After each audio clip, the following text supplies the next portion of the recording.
que está no capítulo de número 3, Êxodo, capítulo de número 3.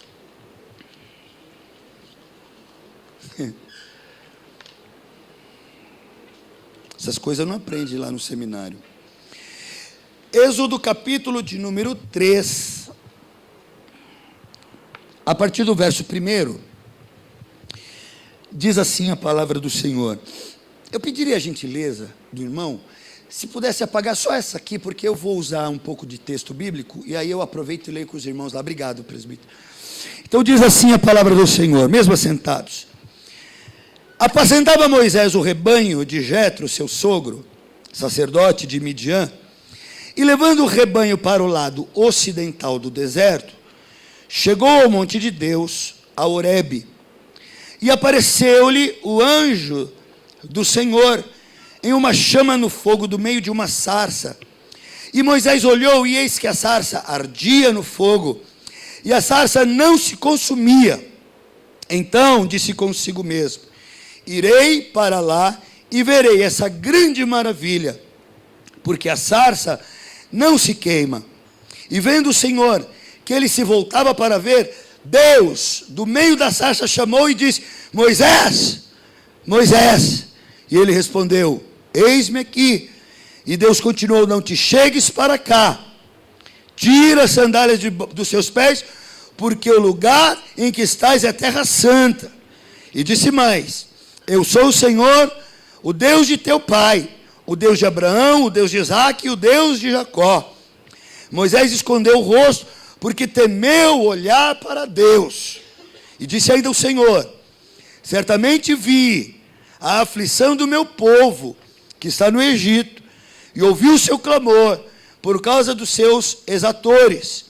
Conheço-lhe o sofrimento, por isso que desci, a fim de livrá-lo das mãos dos egípcios, e para fazê-lo subir daquela terra, a uma terra boa e ampla, terra que mana leite e mel, o lugar do cananeu, do Eteu, do Amorreu, do Ferezeu, do Eveu e do Jebuseu. Pois o clamor dos filhos de Israel chegou até mim, e também vejo a opressão que os egípcios os estão oprimindo. Vem agora, e eu te enviarei a Faraó, para que tires o meu povo, os filhos de Israel, lá do Egito. Amém? Até aí. Louvado seja Deus, que o Espírito Santo possa usar a minha vida, e essa palavra possa entrar no teu coração. Amado, nós estamos, por ocasião da escola bíblica, nós estamos estudando, nesse trimestre, justamente o momento histórico de Israel, em que o Senhor então percebe, como a gente leu aqui, percebe não, mas conhece o estado, a condição do povo de Israel lá, o seu clamor, a sua súplica. Então nós estamos estudando essa saída do povo de Israel, conhecida como êxodo, saída, né? E estamos estudando de uma forma mais minuciosa, mais detalhada, e aí eu aproveito para te convidar, e além de convidar, para te aconselhar a vir à escola bíblica, a participar do aprendizado, que é oferecido de uma forma tão clara e tão importante, amados, para nós, todo domingo às 10 da manhã. Então nós estamos estudando isso. E por causa disso, então, estamos mais mergulhados nesse contexto do Êxodo, porque você estuda de manhã, sai alimentado, e a palavra de Deus tem esse poder, uma vez que ela enraiza em nosso coração, ela é uma árvore fecunda, frutífera, cresce muito rápido, diferente de todas as outras árvores seculares. A árvore da palavra de Deus, ela cresce muito rapidamente. Então você sai daqui de manhã e aquilo penetra o teu coração e ela vai crescendo, ela se desenvolve e já vai gerando frutos. Você estuda de manhã à noite, você já tem fruto para comer dela, né? Aí tu não vem de manhã na escola bíblica, chega à tarde, você não tem nada para comer, né? Não estudou a Bíblia, aí está com fome, aí precisa da palavra à noite. Aqui a gente chega, está com uma pequena fome, porque de manhã a gente comeu bem. Então coma de manhã bem. A melhor refeição para o físico é o café da manhã. E isso é uma verdade espiritual também. A melhor refeição espiritual que a gente pode comer é pela manhã, é o de jejum. Amém? Então coma melhor, alimente-se melhor do ponto de vista espiritual. Isto é um conselho para a tua vida. Então, amados, ela tem esse poder de frutificar. Ela cresce. E aí a gente então abre a Bíblia e tudo aponta para aquilo. Porque você estuda Êxodo, mas vai ler Apocalipse, ela aponta para o Êxodo. Aí você abre as cartas de Paulo, lê um trecho, você enxerga o Êxodo, você enxerga Moisés, você enxerga a escravidão, você enxerga Faraó, você enxerga o Egito, você enxerga as pragas, você enxerga a sarça, você enxerga reticências que os chamados vocacionados por Deus apresentam quando se deparam com a verdade de Deus, com o poder, com a oportunidade de agora realizar. Porque, queridos, o que nós vemos neste instante na vida de Moisés é um baita de um homem vacilante diante daquilo que agora lhe é proposto. Nós vemos este encontro e procuramos sempre olhar pelo viés mais romântico, mais bonito, um encontro maravilhoso em que Moisés se encontra com Deus lá no Monte Horebe. E ali tem uma visão maravilhosa. Ouve Deus, tira a sandália de teus pés, porque a terra em que pisas é santa. Hoje você vai ver, hoje você vai entender o princípio de tirar a sandália. Eu prego há 20 anos e dou sempre um viés, quando ministro sobre isso, um viés mais romântico, mais adocicado, desse retirar a sandália, porque a terra em que pisas é santo. Mas, amado, a verdade mais nua, mais crua, aquilo que está encaixado na lei do Senhor, ela é terrível, e a gente vai ver isso. E nós precisamos despertar para as verdades bíblicas e, amados, dar glórias a Deus, quando a nós é dada a oportunidade de relembrar os desafios, mais do que isso, relembrar as nossas responsabilidades que temos como filhos de Deus nesta terra. Deixar de ver pelo viés mais romântico e olhar para o viés mais aplicado, mais prático da palavra de Deus. Enxergar a expectativa que Deus tem. E eu louvo a Deus quando o ministro de louvor está ministrando pelo Espírito, porque hoje, nesta ministração de louvor, houve uma fala assim: o que é, meu irmão, que Deus quer que você faça? Houve um reconhecimento assim: muitas coisas eu fiz durante o ano 2013, mas ao conversar com Deus, percebi que Deus queria um pouco mais. Não foi isso? Você prestou atenção na ministração? Amado, a ministração de louvor é muito importante, porque quando ela é ministrada pelo Espírito, ela liga a palavra. Houve uma ministração, adore a Deus, mas já entenda, Deus daqui a pouco vai falar isso. Então, amado, perceba que quando Moisés tem essa passagem aqui, verso 3, capítulo 3, verso 1. Apacentava Moisés o rebanho de Jetro, seu sogro. Se você conhece a Bíblia, se você lê a Bíblia, você sabe que neste exato momento Moisés estava vivendo aonde? No deserto, certo? 40 anos Moisés habitava no deserto. Por que ele estava habitando no deserto? Havia sido uma escolha de Moisés morar no deserto? Não. Quem aqui é de sã consciência, escolhe morar no deserto, por uma escolha particular, pessoal, pleno das suas faculdades mentais, decide fazer uma morada lá no deserto, lugar que não tem água, lugar que é sol causticante durante o dia, à noite um frio abaixo de zero, vive extremos ao mesmo tempo, simultaneamente. Deserto, lugar de privações, lugar distante de movimento, lugar onde a moeda corrente quase não existe, onde o comércio é escasso, lugar difícil de viver, onde se envelhece muito mais rapidamente, pela ação do tempo, pelas dificuldades que vive. Quem é que, pelo amor de Deus, escolhe, por sã consciência, morar no deserto? Não. Habitar no deserto para Moisés foi, na realidade, uma consequência de um ato impensado. Amados, como um ato impensado, que seja, um ato realizado pelo poder da carne, pela força dela, pelo impulso carnal, como uma atitude só da vida, determina um tempo muito longo de habitação em deserto. Uma só. Amado, você para habitar nos lugares agradáveis, bucólicos, nos lugares aprazíveis, você precisa de uma porção de atos assertivos, acertados. Para você poder estabelecer uma morada na montanha, onde há ar fresco, riachos, sons da natureza, barulho de passarinho, você e eu, ou qualquer pessoa, precisa acertar muitas vezes, de forma sequencial. Frequentes acertos para poder, nos permitir habitar em lugares altos.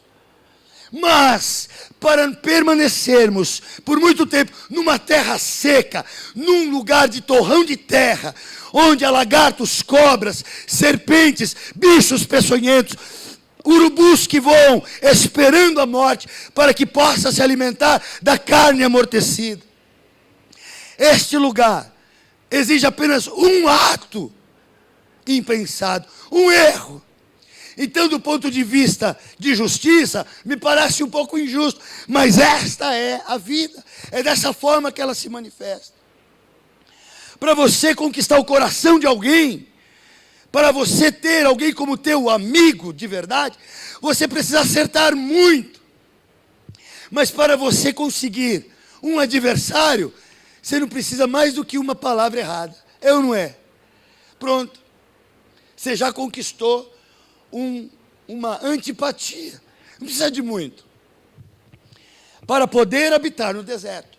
Então, 40 anos Moisés habitava no deserto. Trabalhava para o seu sogro, que deve ser uma coisa muito ruim também. Trabalhar para a sogra é pior ainda. Para o sogro, já é pesado. E lá estava Moisés, trabalhando para o sogro. Você já imaginou dia 5? Entrar na fila do pagode? E o contra-cheque está na mão do sogro, ele te olha de cima a baixo. E ele entrega o cheque, mas não sorta. E você puxa, ele puxa para cá. E tu quer, e ele acha que tu não merece. Porque você é genro dele, né? Então olha a condição que esse cara estava vivendo. Um homem que há 40 anos passados habitava, sabe aonde? Nos palácios reais do Egito. Comia da comida de Faraó. Pensa na governadora do Maranhão, como que ela chama? Rosiana Sarney.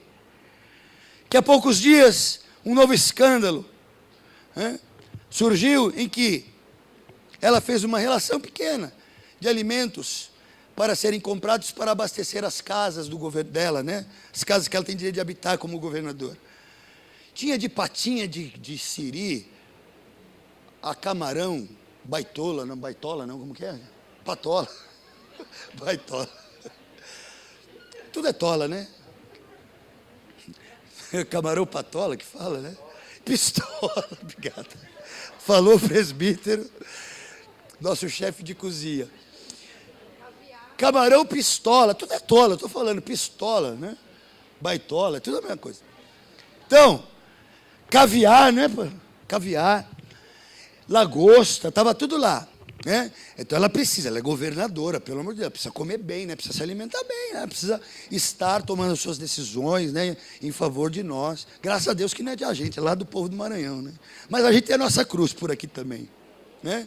Mas enfim, comendo dessas coisas, sentado na mesa de Faraó, comendo camarão baitola, ou pistola, se alimentando das comidas reais, sendo educado com as ciências, com o conhecimento egípcio, que naqueles dias estava no seu mais alto grau, na sua exuberância como nação dominadora das nações. Era tido como filho da filha de Faraó. Havia adquirido um vínculo. Sabe por quê, amados? Porque Deus o havia colocado de uma forma sobrenatural ali, a fim de prepará-lo. Porque a ele fora dada a incumbência, desde o ventre de sua mãe, para ser o libertador de Israel. A ele foi dado um chamado, a ele foi dado uma vocação. Dele Deus forjaria simplesmente o libertador de Israel. Um povo que estava há 430 anos sob um regime ali de escravidão, não exatamente 430, mas os últimos 200 anos, pastor, mais ou menos.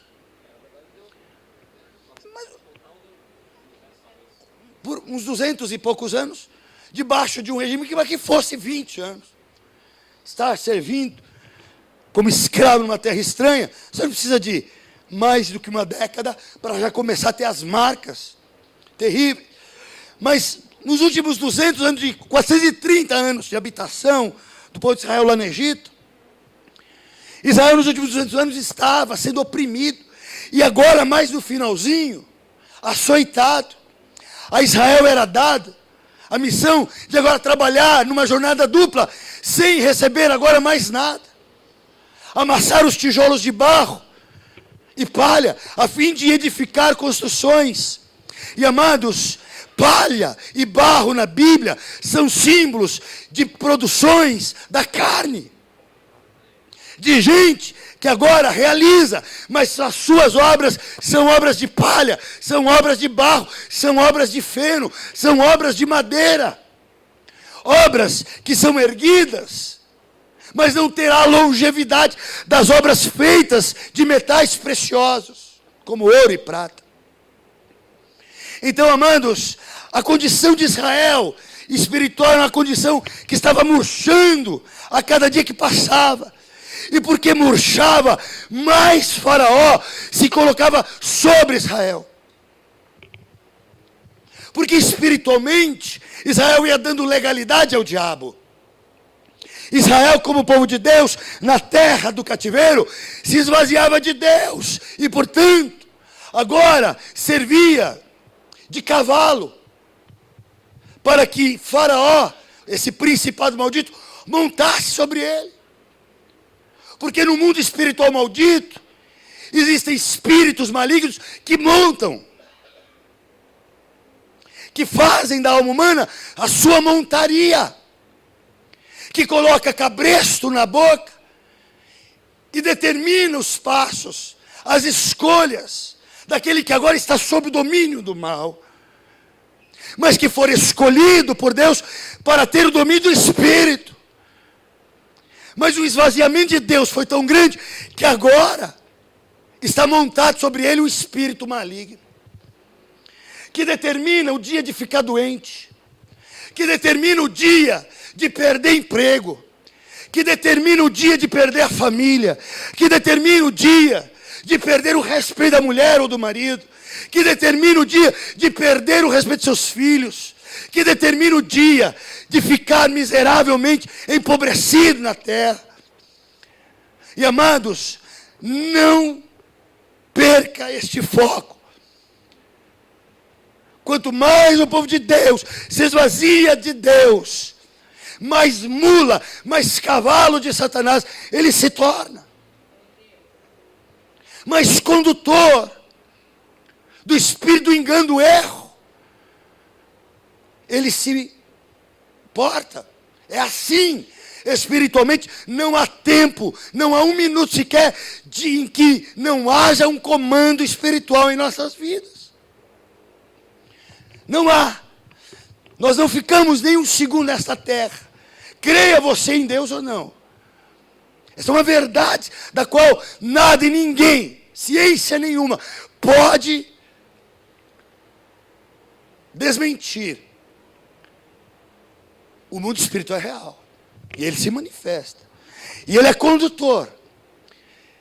Então, amados, 40 anos de Moisés dentro do Egito, sob um plano de Deus, sob o cuidado, sob o comando do Espírito, para ele conhecer por dentro a estrutura do Egito.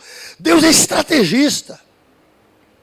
Deus não queria que Moisés ficasse 40 anos lá perdendo tempo, porque 40 anos perdidos foram 40 anos de mais súplicas, de mais clamores, de mais sofrimento de Israel dentro dos domínios do Egito.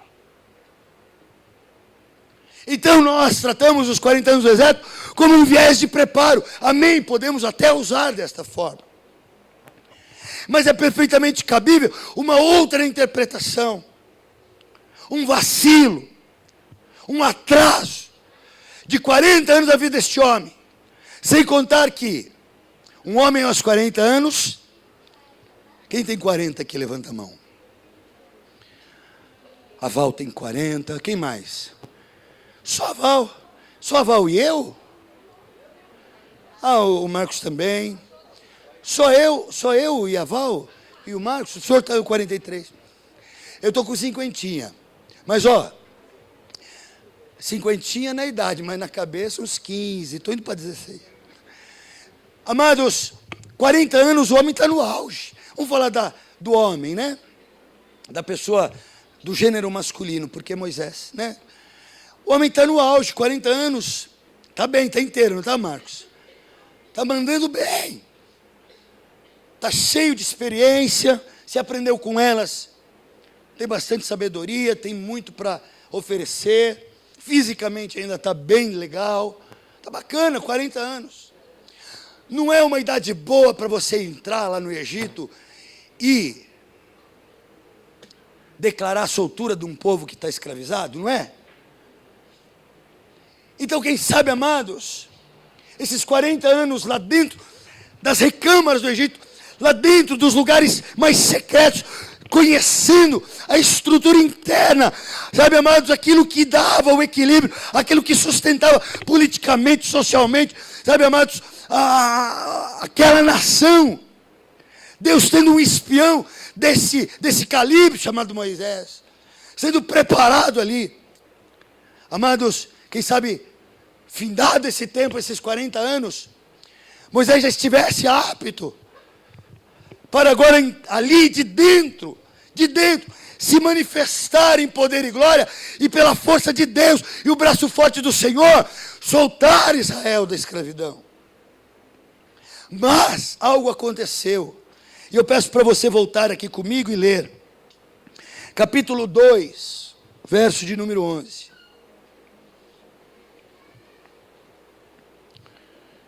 Diz assim, naqueles dias, sendo Moisés já o quê? Ora, aconteceu naqueles dias que sendo Moisés já homem. Outra versão diz, já grande, maduro. Sendo Moisés já maduro. Não dá a impressão que a Bíblia está dizendo assim, sendo Moisés já pronto. Estando Moisés já preparado. Moisés podia nesse momento cantar assim, prepara. Hoje eu vou descer mesmo.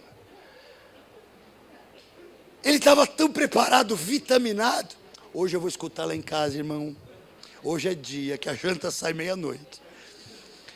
Ele podia cantar, prepara. Sabe por quê, amado? Mas acaba aí o refrão. Para nós termina aí. O resto eu não sei nem como que a música fala. Eu só sei essa parte da música. Por isso que eu usei ela.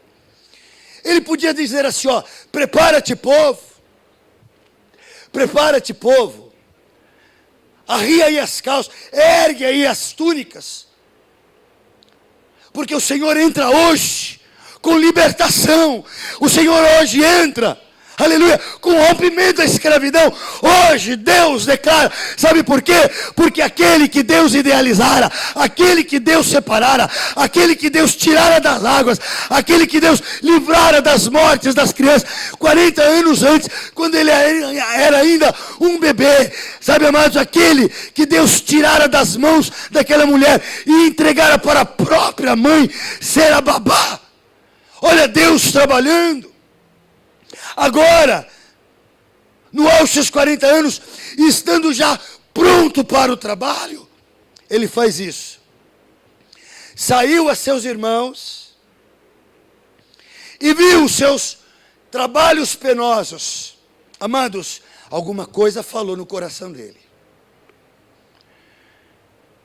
Ele então, a Bíblia menciona, só sendo ele já homem. Amado, homem. E Deus hoje nos chama, crentes do Senhor Jesus, ouvir. O Senhor hoje diz a nós, nesta noite, sede homem. Honra as calças espirituais que Deus já nos tem dado há tanto tempo. Porque o livramento, o preparo, a separação, a consagração que Moisés teve, hoje nós, cada um de nós que aqui estamos, já tivemos também da parte de Deus. Deus tem te preparado esse tempo todo. Onde estão as tuas calças?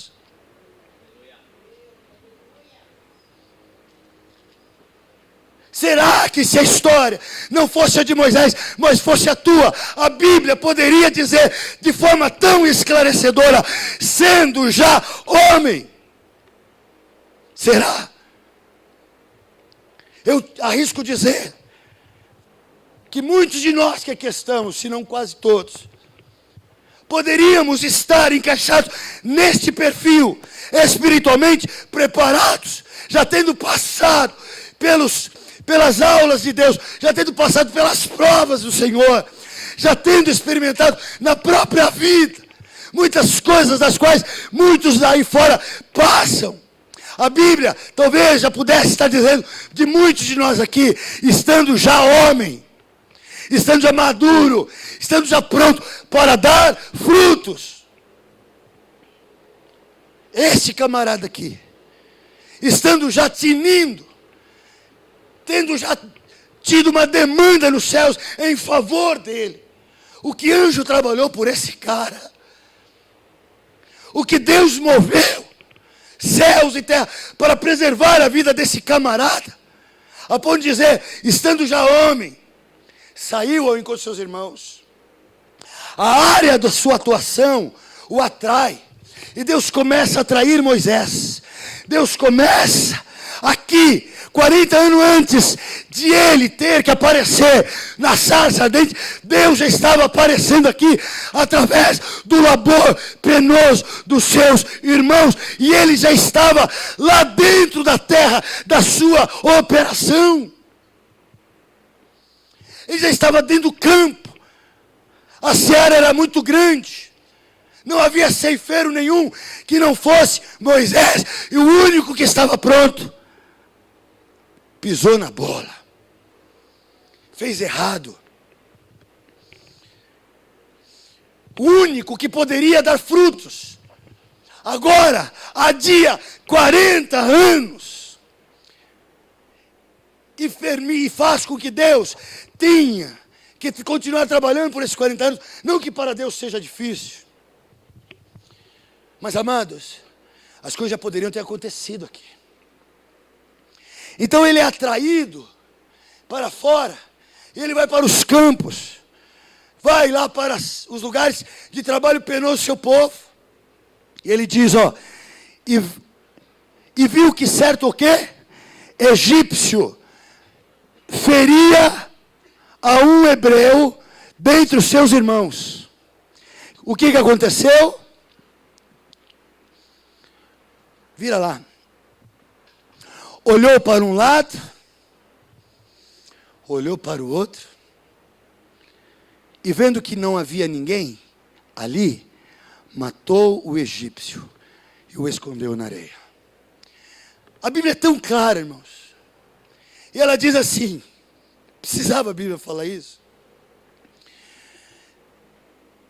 Precisava, para que a gente possa entender o processo espiritual que está por trás disso. Olhou para o quê? Lê comigo, igreja. Olhou para um lado, olhou para o outro, não é isso? E ele não olhou para o único lugar que ele devia ter olhado, que era para o alto.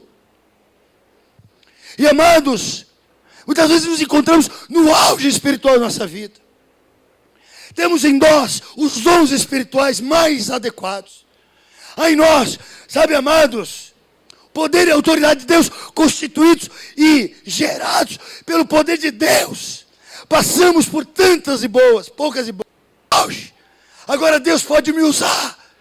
E nesse exato momento em que Deus pode me usar, eu olho para um lado e olho para o outro e faço besteira, porque acho que ninguém está vendo, mas existe um mundo espiritual que age imediatamente após uma ação nossa nesta terra. E é por isso que eu te disse, que quando eu estou vazio de Deus, o mundo espiritual que age é o maligno. É inadmissível que o libertador de Israel agora cometa um homicídio. Mas, poderá alguém dizer, só que lá, depois, quando tudo se acertou, ele arranca o povo de Israel, milhares e milhares de egípcios morreram. Quando mata um, é homicídio. Quando mata muitos, é o quê? Gênero, né? É isso, genocídio. Mas, amados, olha a diferença espiritual de quem está operando. Alguém em sã consciência espiritual pode dizer que isso aqui foi um ato do Espírito Santo? Quem diz que isso aqui foi um ato do Espírito Santo? Isso aqui foi um ato da carne, não foi? Não foi um ato do diabo na vida de alguém que não deveria estar dando mais lugar a ele? Que deveria estar sob o controle absoluto do Espírito. Deus trabalhou, Deus operou, Deus cuidou, Deus livrou, Deus enriqueceu. E agora que vai usar, camarada vira as costas. Camarada comete uma besteira, cuja consequência agora seria 40 anos desperdiçados. Aí eu tenho que te perguntar. Hoje, como crente, pronto e maduro para trabalhar, você está honrando as causas que Deus te deu? Ou você está cometendo homicídios espirituais, matando a tua unção, forçando agora, sabe, uma saída rápida, escondida, uma peregrinação fora de tempo, porque esse deserto não era para agora Moisés fazer, era para fazer junto com Israel, indo para a terra prometida. Deus tem te forjado, Deus tem operado na tua vida, Deus tem realizado, sabe, tem te livrado. E na hora que a igreja precisa de você, na hora que o Espírito precisa de você, você vem com os papos que não dá para engolir. Do tipo, estava cansado demais para vir para a igreja. E aí é repreendido, é chamada a atenção, porque a igreja tem sim essa autoridade. Porque quem não se submete a isso, a porta é ali, vai servir o mundo. Faz bens, retalha e acha que tem razão. Isso aqui é reino, meu irmão. Deus te deu calça, honra essa calça. Você está pronto? Realiza a obra que Deus tem para que você realize. Não sou eu. Porque quando não realizamos e colocamos carga na vida do outro que realiza, você está sendo egípcio e não hebreu. E eu te garanto que tem gente aqui que faz 3 vezes o que deveria, porque há 2 que não fazem. Desculpa, mas você que não faz, hoje é egípcio. Você está pondo carga no teu irmão. Você está pondo carga no pastor. Você está perdendo tempo. Mas olha, é infalível o resultado. Porque isso é Bíblia, é a palavra de Deus. E ninguém muda isso. Olha o que a palavra do Senhor diz. Olhou de uma outra banda E vendo que não havia ali ninguém, matou o egípcio e o escondeu na areia. Saiu no dia seguinte, e eis que 2 hebreus estavam brigando. E disse ao culpado: por que espancas o teu próximo? O qual respondeu: quem te pôs por príncipe e juiz sobre nós? O camarada que estava pronto para ser o príncipe e juiz de Israel, agora não é reconhecido. Percebe? A Bíblia diz que ele estava pronto, irmãos. Ele sai e mata o egípcio precipitadamente. Olha para os lados, que é uma ação carnal. Acha que ninguém está vendo. Amado, os únicos olhos que têm importância fundamental na nossa vida, que nos veem, são os olhos que vêm do alto, são os olhos de Deus. Amado, minha esposa não me vê 24 horas por dia. Sendo minha esposa, ela não me vê 24 horas por dia, mas Deus me vê. Teu amigo, teu pastor, teu namorado, teu esposo, teu marido, teus filhos, não te veem 24 horas por dia, mas Deus te vê. E sobre este homem que estava aqui, com a unção já liberada, pronto para realizar, agora sai. E os próprios conterrâneos dele estavam brigando. Amado, um dia anterior era um egípcio matando um hebreu. Agora, olha a ação carnal e precipitada que libera. 2 hebreus se espancavam. Quando a tua hora de fazer, quando a tua hora de realizar é chegada e você não faz, você libera, amado. Você libera realizações espirituais malignas. Ah, vai pôr o jugo na minha vida? Estou pondo na minha também. Porque é assim. É assim. Você não vem, amado. A porção que estava sobre a tua vida, agora está em falta. Então assim, 2 hebreus brigando e se espancando. Quando eu não realizo, quando eu não presto serviço, quando eu não me manco, e passo por cima de tudo e de todos, jogo fora as desculpas esfarrapadas, que não passam disso. Ah, não me deixam fazer, a vida não me deixa, a minha enfermidade não me deixa, a enfermidade do meu pai não me deixa. Quando alguém chegou para Jesus e disse: Senhor, eu quero te seguir, mas antes, deixa eu ir lá enterrar meu pai. Jesus disse para ele o quê? Deixa que os mortos, meu irmão, enterrem os mortos. Importa que você venha e me siga. Não há desculpa. A Bíblia não prevê absolutamente nenhuma desculpa. Por maior que seja o teu vínculo, por maior que seja a tua responsabilidade, quando chega a hora de fazer, amado, acabou o vínculo. Acabou. Deixa que os mortos enterrem os mortos, amado. Eu vou cuidar dos vivos. Amém? É difícil, né, irmãos? Estou errado, pastor? O senhor não falaria que eu não estou. Essas perguntas que a gente faz, ela é muito sem vergonha, né? A gente aproveita o microfone na mão, porque quem vai dizer que não, né?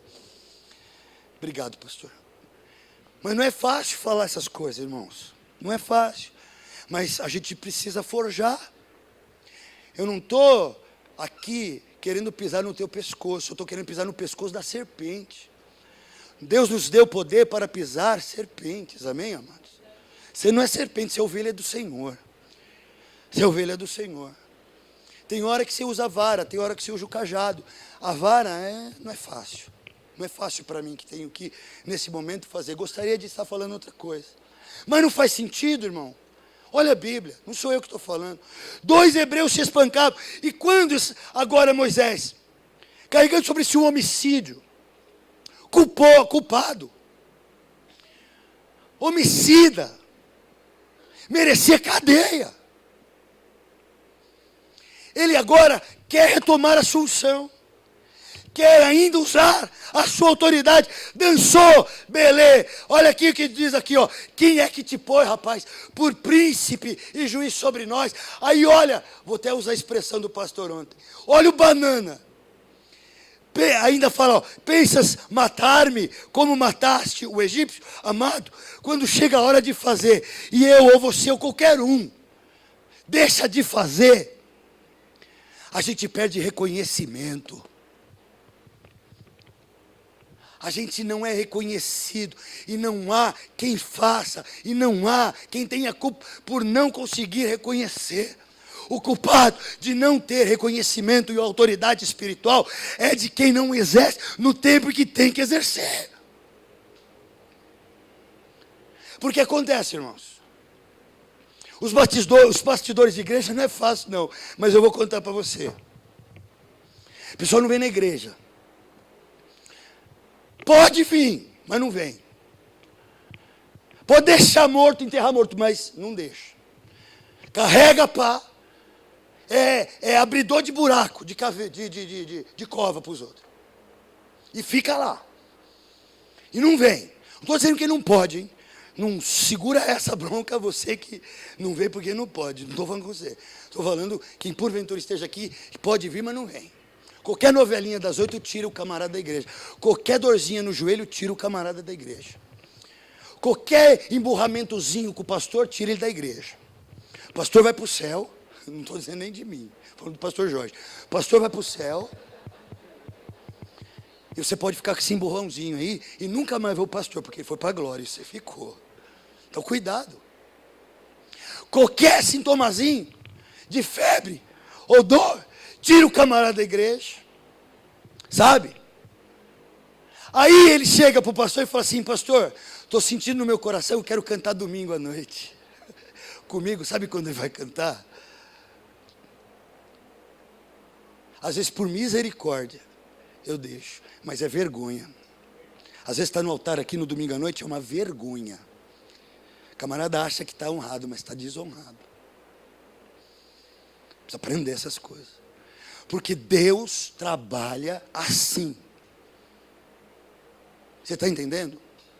A gente ouve, esse é o bastidor da igreja. Aí ó, o camarada fica emburrado. Aí ele diz assim ó: temeu, pois, Moisés, e disse: com certeza descobriram. Informado desse caso, procurou o faraó matar a Moisés. Porém Moisés fugiu da presença de faraó e se deteve na terra de Midian e se assentou junto ao poço. Eu vou te dizer uma coisa: faraó, meu irmão, não via a hora de matar Moisés. Porque esse faraó era do diabo. E ele sabia, ele discernia que em Moisés havia uma história com Deus. Havia um plano de Deus na vida desse cara. Só que enquanto ele estava debaixo da cobertura, o faraó não podia planejar sua morte. Mas foi ele cometer este erro. Foi ele sair debaixo da unção. Foi ele perder tempo. Foi ele fazer asneira. Foi ele olhar para os lados. Que a cobertura de Deus saiu. E agora o diabo pode planejar a morte. A figura do faraó é o diabo. Você acha que esse faraó engolia Moisés?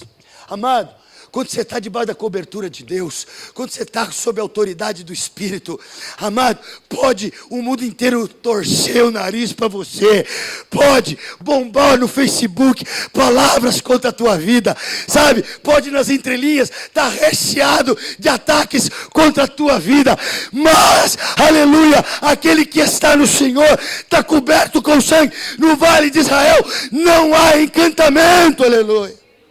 No arraial de Israel não vale encantamento. Sabe? Quando você está debaixo da autoridade do Espírito, camarada pode ir com a tua cara, pode não estar nem aí para o teu jeito de ser, nem gosta da tua cara. Mas não tem problema, se Deus gosta, se Deus te aprova, se Deus te usa, vai nesta tua força. É nessa tua força que você tem que ir. Amém? Aleluia. E a palavra do Senhor ainda diz que então agora exposto ao inferno, desabilitado no mundo espiritual. Ele tem que recomeçar. Não é coincidência, amados, que ele tenha que passar 40 anos. Onde a Bíblia fala de 40, pastor, não é? Vamos lembrar aqui rapidamente que a gente vai terminar. Eu sei que você lê a Bíblia. E se você não souber nenhuma história da Bíblia que tem 40, você não precisa ir para a escola bíblica, não. Você precisa ir para o departamento infantil. Tá? Se você não souber me dar nenhum exemplo de alguma coisa da Bíblia que tem 40 dias ou 40 anos, teu lugar é lá com... Levanta a mão aí, Jana, a líder do departamento infantil. Vai lá para a classe, porque aí a coisa está feia. Mas fala aí, 40 anos, pastor. Deserto, 40 anos. Quantos dias choveu lá? A chuva do dilúvio? 40 dias. Que coisa, né? O que mais? Amém. Só que o ponto de partida foi o quê? Uma fragilidade. Você percebe como 40? Quantos anos, de uma forma assim quantos anos foram os anos do cativeiro? É conhecido por quantos anos? Apesar que a Bíblia fala de 430, mas não está no 400? A gente fala normalmente de 400 anos, né? Você percebe que os movimentos, os acontecimentos que envolvem o 40, são sempre juízo, recomeço. Sabe, amados, são sempre luta, dificuldade, Deus aborrecido com o povo. Porque, amado, Deus é amor, mas Ele também se aborrece. E falar do amor de Deus é fácil. Não é fácil a gente falar de um Deus que fica aborrecido. Não é fácil. A gente idealiza Deus como alguém perfeito, que, amado, está interessado nas nossas causas. Deus está interessado nas nossas causas. Deus está interessado em realizar poder. Deus tem milagre para a gente? Tem, não tem? E nós estamos sempre interessados nessa manifestação de Deus, mas a gente se esquece que Deus também está interessado no que nós podemos oferecer a Ele. E normalmente nós estamos mais do lado de cá, mostrando nosso interesse em Deus, e pouco se lixando muitas vezes para o que é que Deus está interessado em fazer através de mim, porque eu não quero nem saber, porque pode ser que isso interrompa a novela das 8 na minha vida. Isso para não falar nos Big Brother, né? Nos Big Bods. Falando em novela, né? Então, amados, para a gente encerrar, vamos ficar de pé.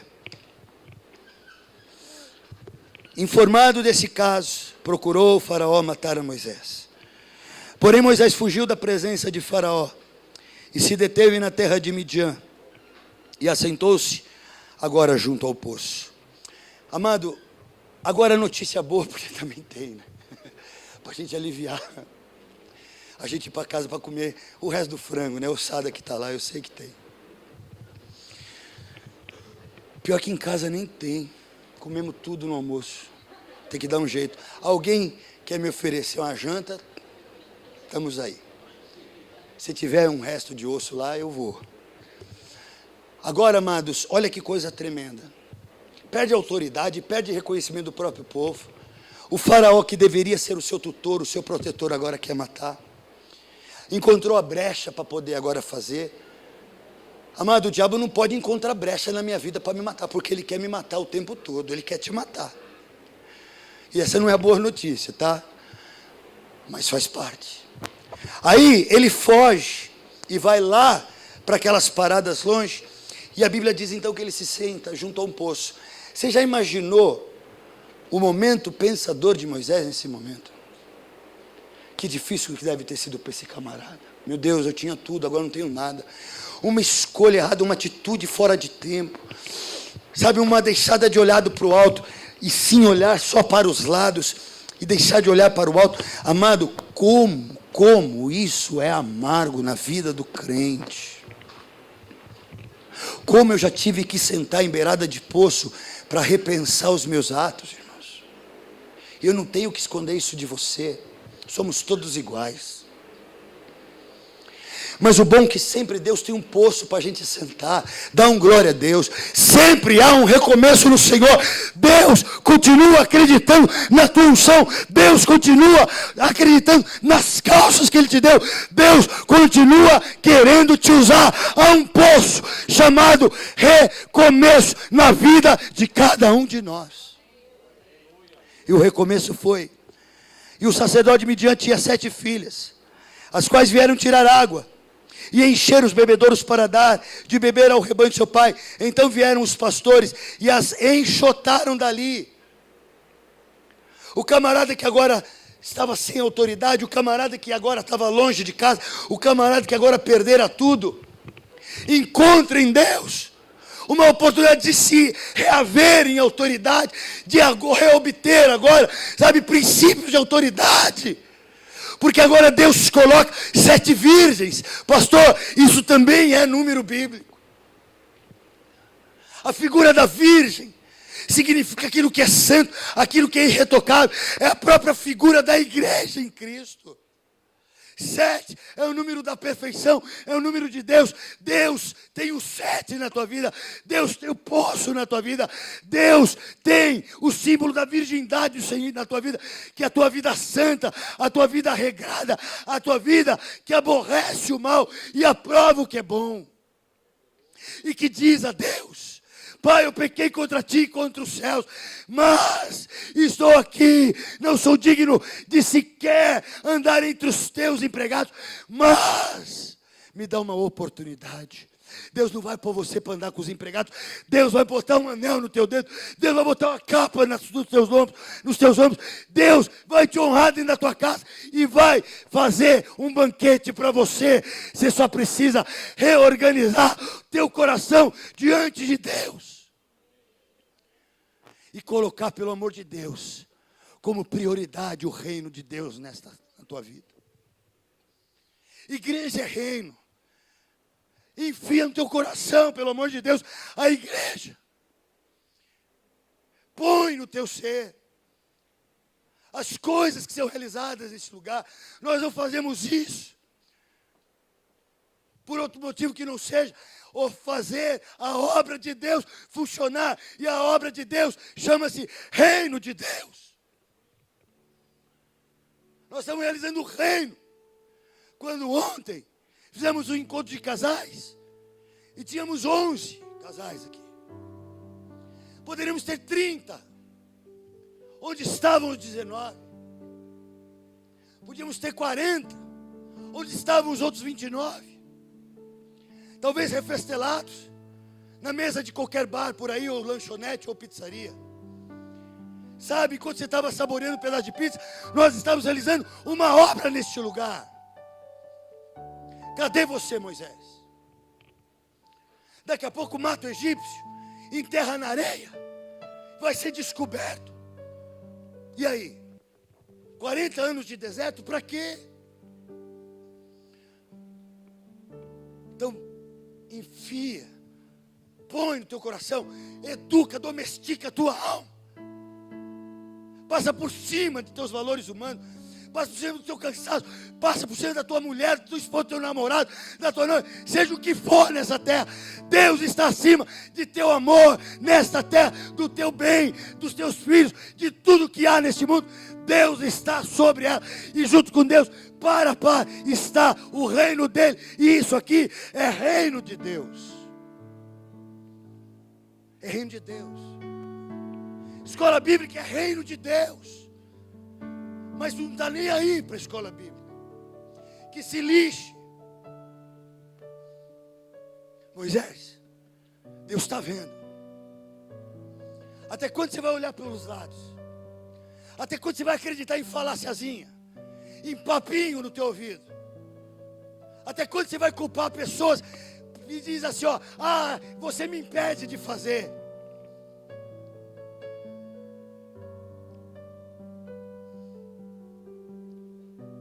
Aí a palavra do Senhor diz que a unção vai atrás. Sim, aí assim, ó. Então vieram os pastores e enxotaram dali. Moisés, porém, se levantou e as defendeu. E lhes deu de beber ao rebanho. Tendo elas voltado a Reuel, seu pai, este lhe perguntou: por que vieste hoje mais cedo? Responderam elas: um egípcio. Um egípcio, pastor. Olha onde o cara desceu. Às vezes, amado, o crente está tão mal das pernas que ninguém diz que ele é crente. Camarada, depois de uns 2 anos na empresa, fala assim: eu sou crente. Você é crente? Não tem isso, irmãos. Às vezes tem, né? Não na tua vida, mas por aí tem. Pessoas que às vezes nem ousam dizer na empresa que é crente, porque sabe lá no fundo que o testemunho está complicado. Está na roda de escarnecedora a prova. Tem um olho pronto para olhar o que não deve. Habilita na vida miséria. Depois vai dizer o quê? Aqui, apesar de ele ter feito uma boa obra, ele ainda agora é visto pelos olhos daquelas meninas por um egípcio. Lógico que ele saiu de lá, ele estava vestido como. Mas, amados, o que te define não é roupa externa, mas é o homem exterior, é teu traje espiritual, do que é que você está vestido hoje. Vamos orar a Deus, amados. A banda pode cantar um pouquinho, louvado seja Deus. Deus quer que você faça mais, Adriano. Você tem unção, autoridade para isso. Nas suas mãos está liberado o poder do Senhor. Na tua boca está liberada a palavra viva do Senhor. Nos seus olhos há uma liberação e uma visão do que é espiritual. Vede, enxergas aquilo. O Senhor diz: olhai atentamente, porque doravante verás o que outros não veem. Porque dissestes de mim acerca da tua própria vida, o Senhor diz: eu te mostrarei o que está oculto à maioria dos olhos, mas tu verás. Tu verás. Amém? Vamos louvar o Senhor. Fecha os seus olhos, amado. Faz um trato com Deus.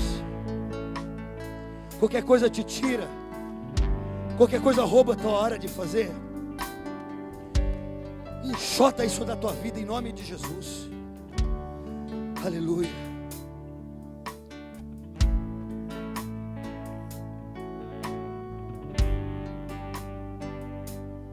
Amém, Senhor. Ouça a voz, Senhor Pai, em nome de Jesus. doce voz que me chama. Oh, chama na loxiranda, mas. Ouça a voz, doce voz que me chama. Ouça a tua voz, Senhor. Ouça a voz, doce voz que me chama. Me desperto, me levanto, me desperto. Aleluia. Eu vou. Desperta, tu que dormes. Aleluia. Me levanto. Desperta, Timóteo, o dom que é em ti. Acorda, Moisés. Eu vou. Eu nem falei da sandália. Domingo que vem eu vou dizer. Aleluia. Me levanto, me desperto. Eu vou. Segura um pouquinho. Segura um pouquinho. Amado, eu não vou sair daqui sem falar da sandália. Desculpa.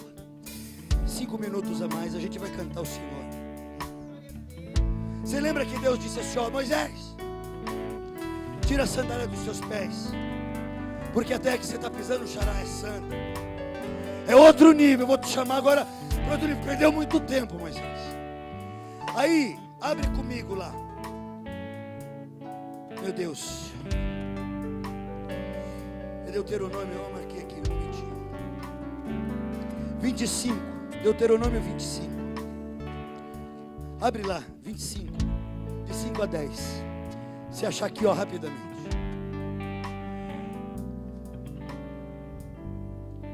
É 25, 5, perdão, de 5 a 10.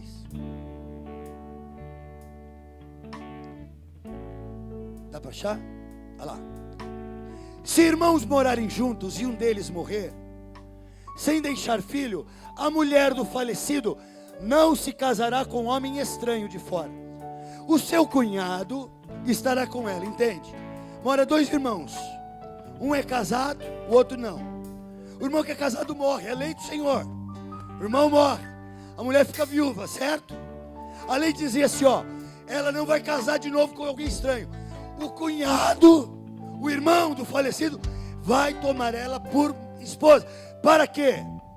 E a tomará, volta lá, desculpa. E a tomará por mulher, fazendo a obrigação de cunhado com ela, vai. E o primogênito que ela lhe der, sucederá ao nome do irmão. O irmão morreu, não fez filho. O irmão agora, que era cunhado, faz a vez de marido, e a mulher gera um filho. Este filho lembra a obra que o irmão não fez. Porque Deus, através da sua lei, salienta a necessidade de realizar alguma coisa. Nós precisamos gerar filhos. E se eu morro sem realizar, alguém vai ter que fazer a obra que eu não fiz. Olha lá. Mas para que o nome desse não se apague de Israel. Mas se o homem não quiser tomar sua cunhada, então esta subirá à porta aos anciãos e dirá: olha a encrenca, ó, o meu cunhado se recusa a suscitar a seu irmão nome em Israel, não quer trabalhar, não quer assumir a responsabilidade do falecido, não quer cumprir para comigo o dever de cunhado. Então os anciãos da sua cidade o chamarão, olha a encrenca, e falarão com ele cara a cara. Se ele persistir e disser: eu não quero tomá-la, não quero fazer a obra, a sua cunhada se chegará a ele na presença dos anciãos e vai fazer o que, irmãos? Ó, lhe descalçará o sapato, cuspirá no seu rosto e dirá: assim se fará ao homem que não edificar a casa de seu irmão. E para encerrar, olha como vai ser conhecida a casa dele. Sua casa será chamada Israel, a calça de quem?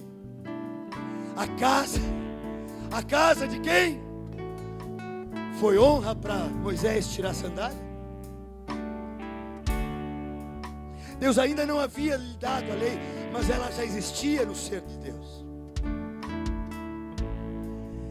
Então, amados, quando Deus ali agora aparece, Moisés se envolve com a sarça e nem reconhece a presença de Deus, mas fica maravilhado com a bênção. Deus lhe chama a atenção: Moisés, Moisés.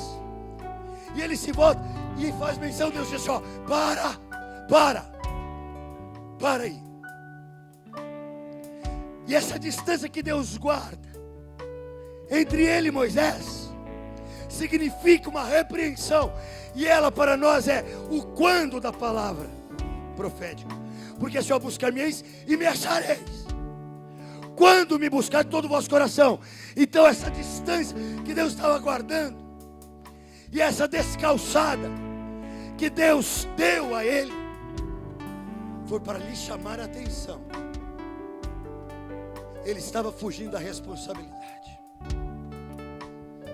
Casa do descalçado. Faz sentido, pastor?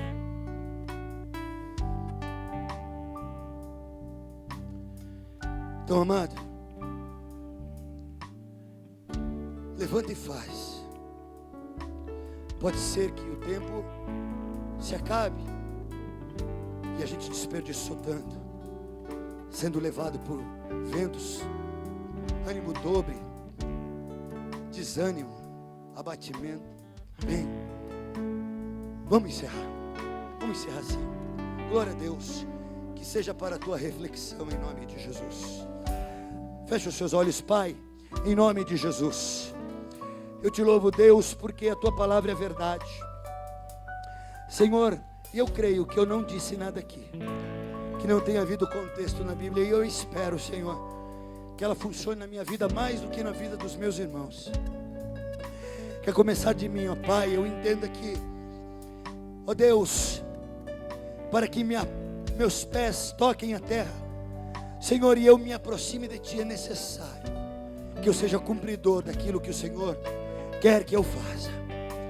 Desperta em nós, Senhor, o desejo de saber o que o Senhor quer de mim e de cada um de nós. Que nós tenhamos a coragem, Senhor, de passar por cima de todos os obstáculos dessa vida. Que tenhamos uma geração de realizadores tal que não haja ninguém, Senhor, descalçado neste lugar. Que não haja ninguém sem sandálias, Senhor, para que nós possamos andar mais perto de Ti. Assim nós oramos, Senhor, no nome precioso de Jesus. Amém. Amém, igreja. Deus te abençoe.